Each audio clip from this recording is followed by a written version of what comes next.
Hi, welcome to my channel, DIY Enjoyment. In the previous lessons, we have learned how to create the exterior and the interior subdomains, and the speaker body has been completed.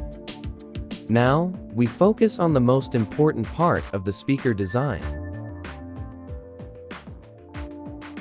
Have you ever heard about directivity? Consider a headphone and a speaker. When people wear headphones and play a song, the sound waves travel to their ears directly, which will be the most directional sound they can hear. Now imagine a loudspeaker at a certain distance from your ears. For example, the loudspeaker in your room. We cannot say the sound waves travel directly to your ears. Many components destroy the direct sound, creating an undesirable auditory experience and non-linear frequency response. So, what is the frequency response? An ideal human ear can hear between 20 and 20,000 Hz. Few people can hear all of this range, while most people can hear less than that. For example, a 60-year-old person has a lower hearing threshold than a 25-year-old. As you can see in this plot, the hearing threshold decreases with age. In the further example, you will find out that there is no significant difference between the hearing thresholds of men and women. These people wear headphones, and a signal generator plays sound waves from 20 to 20,000 Hz. The recorded results generate these plots. Of course, the headphones must have the same sound pressure level in all frequencies, which yields an ideal sound source. You need software such as REW or Room Equalizer Wizard to generate these frequencies. These are the frequency responses obtained experimentally and by testing on different people. Our objective is a unique frequency response for speaker behavior analysis. You will get an accurate frequency response if you have a qualified microphone that records all frequencies at the same sound pressure level. The distance between the speaker and the microphone should be 1 meter or more. After that, the speaker plays a sweep that includes all audible frequencies, something like this.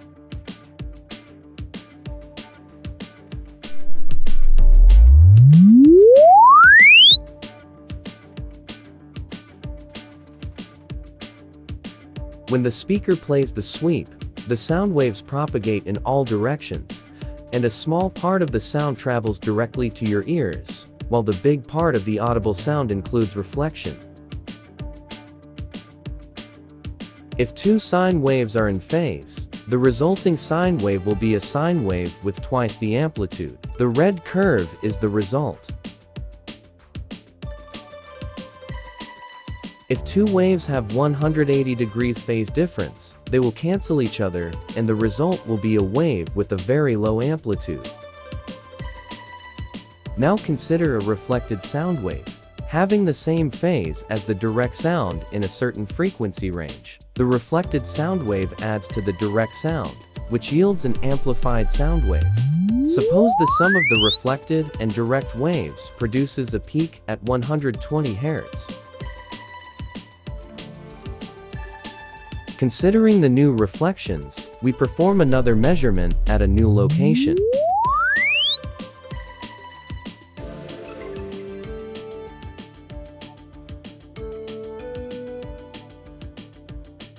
I should say that the most desirable listening experience is listening to a directive speaker with a flat frequency response. So, can I use an equalizer to reduce this peak? No.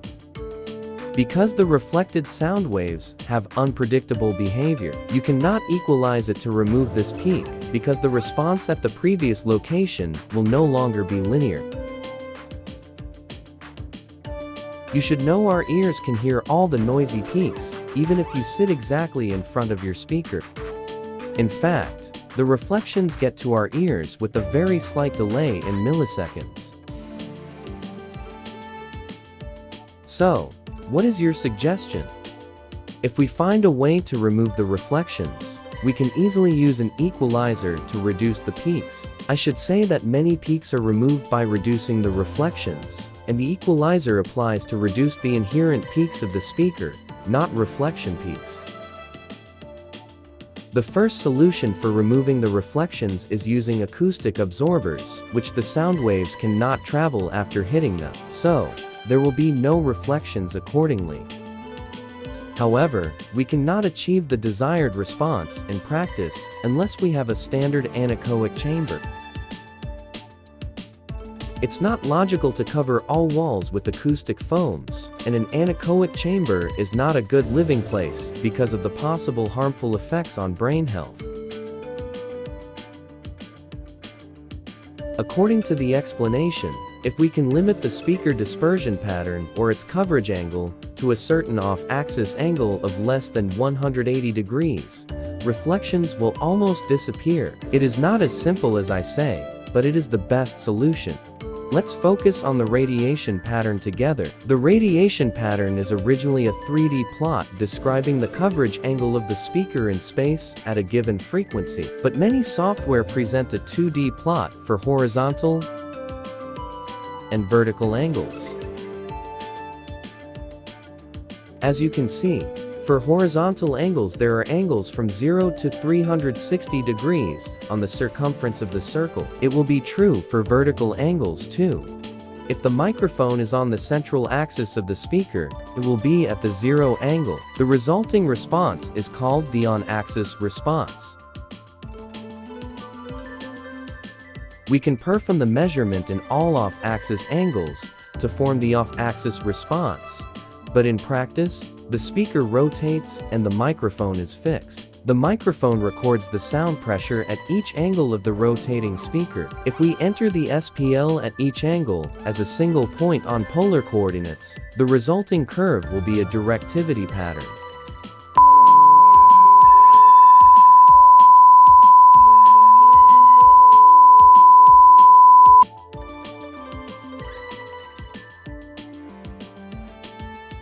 The ideal form of directivity is named cardioid, a heart-shaped pattern. As you can see, the sound pressure at the back side of the speaker, or after 90 degrees, is negligible. You definitely need an anechoic chamber to get your speaker pattern accurately, because the room reflections introduce a noisy effect into your measurement. By the way, you can't design a good speaker without getting a polar pattern. As I said, an anechoic chamber removes all wall reflections, so the microphone records the pure sound of your speaker. You can use the directivity control method by electronic DSPs and horns to limit the speaker coverage angle. I'll tell you more about them in the future. As I said about our hearing range, we need a plot describing the speaker behavior in all audible frequencies. Although the directivity pattern is a very useful method, in practice, it includes only one frequency. The plot which describes the speaker behavior in all frequencies is called the contour plot. If we compare this plot with the directivity pattern at a single frequency, their results will be the same. The red color in contour plot shows the highest sound pressure. As you can see, the coverage angle is 50 degrees. This coverage angle is the same as this pattern. After these explanations, let's dive into the modeling. These settings are related to the output files of the project. Do this to specify the destination folder.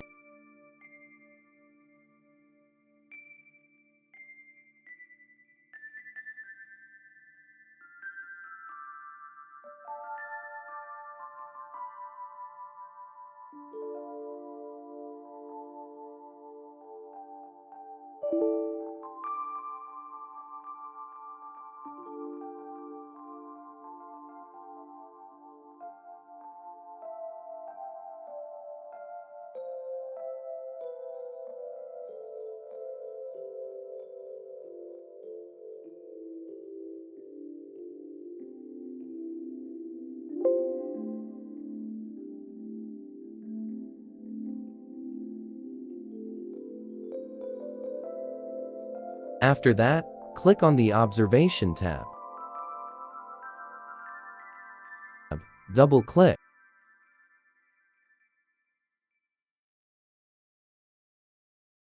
Choose Radiation Polar.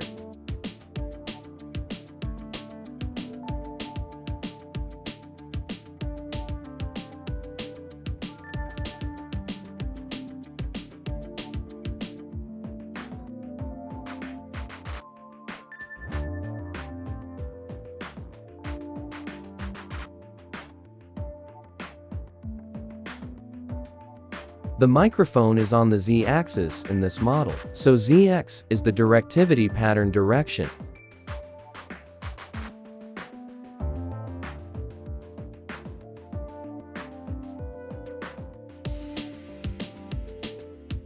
Choose it as the whole circle, based on the explanations.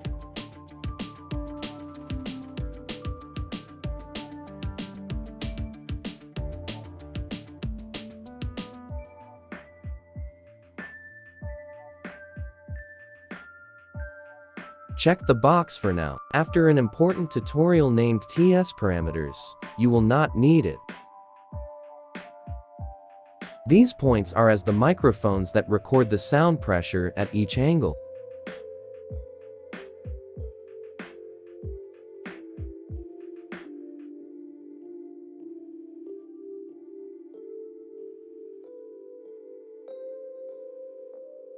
F1 and F2 are the lower and higher frequency of an audible frequency band. According to the explanations, the audible frequency range is between 20 and 20,000 Hz. F1 is 10 Hz by default. A larger value of N means to include more frequencies. Therefore, the resulting simulation will be smoother and more accurate.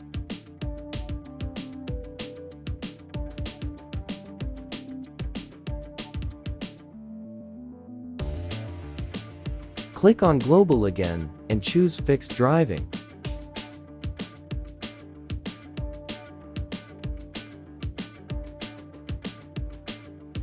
Mark this for now. After TS parameters tutorial, we won't need this window anymore.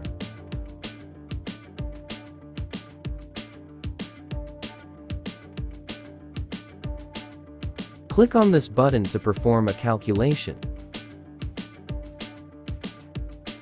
Let's fix this error together.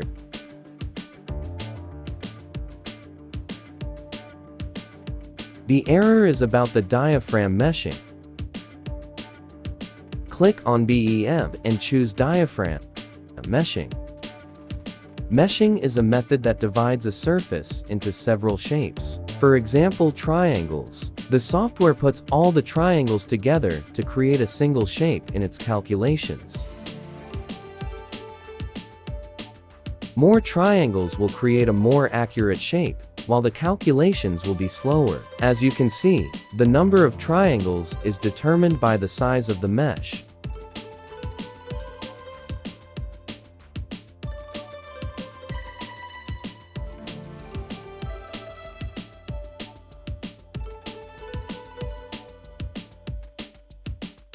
Do it again for the diaphragm of the interior subdomain.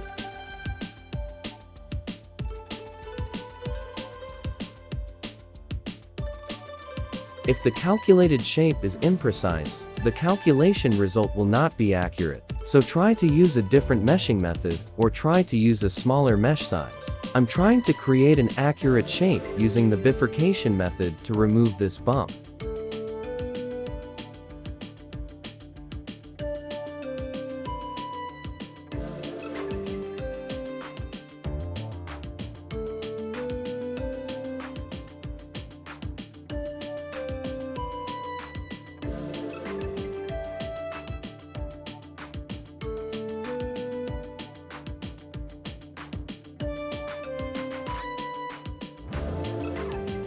The bump is removed and the speaker cone has an accurate shape now. So this meshing method is recommended for speaker cones. I should say that surfaces created by nodes do not need meshing settings unless the meshed shape is deformed.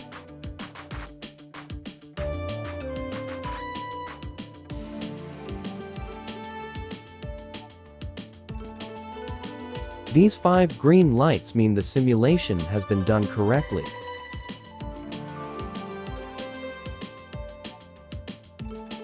This is the project output file. Drag it into the Vacs viewer software. These patterns are completely based on the set explanations. As you can see, the off-axis angles are on the circumference of the circle.